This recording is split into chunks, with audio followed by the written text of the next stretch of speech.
Hi, how are you, Ben? My name's Johnny. I'm here from Michigan State University. Nice.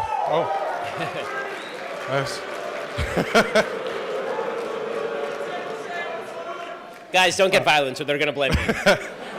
That was more controversial than being a liberal. So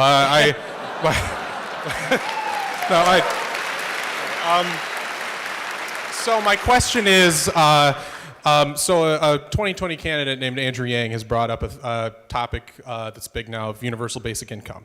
And before you destroy it with facts and logic, my question about it is everybody from Martin Luther King Jr. to Milton Friedman has advocated for some form of guaranteed income. And I think you can agree that usually when the government runs things, that maybe they don't end up very good. So if more money was focused on going into the hands of people without restriction, would you be in favor of some form of universal basic income? So there is a distinction between different types of universal basic income. Sometimes by universal basic income, people just mean that the government is going to sign a check in addition to the current means-tested welfare programs that exist. Sometimes they mean, like Milton Friedman meant, a negative income tax, meaning we get rid of all of the welfare system, and instead we just sign you a flat check. Right? And that flat check basically is going to be for whatever you want it to be for. And I think that the record of universal basic income has not been particularly successful. They tried it in Ontario. They had to stop it because it was incentivizing people not to work. They tried it in Norway. It was also not particularly effective. They had to stop it because it was incentivizing people to be unwilling to work. It's an idea that makes sense only under the supposition that there is a group of legitimate unemployables.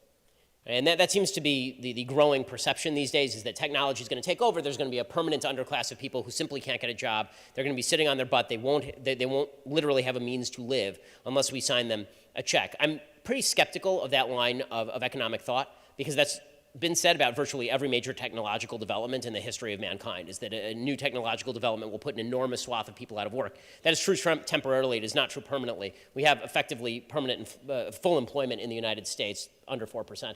So the notion, and we have 7 million unfilled jobs right now, and people who are not filling them. So I don't really want to incentivize people to not go and get those jobs. If we ever reach the point where there is universal prosperity, to the point where there is no scarcity problem, where it's not a matter of redistributing finite resources, but a matter of resources are plentiful for everyone, then I think that or we reach a point where there's a permanent group of unemployables, as we say, then I think that we'll have no choice but to look at something like universal basic income. I just don't think we're there yet.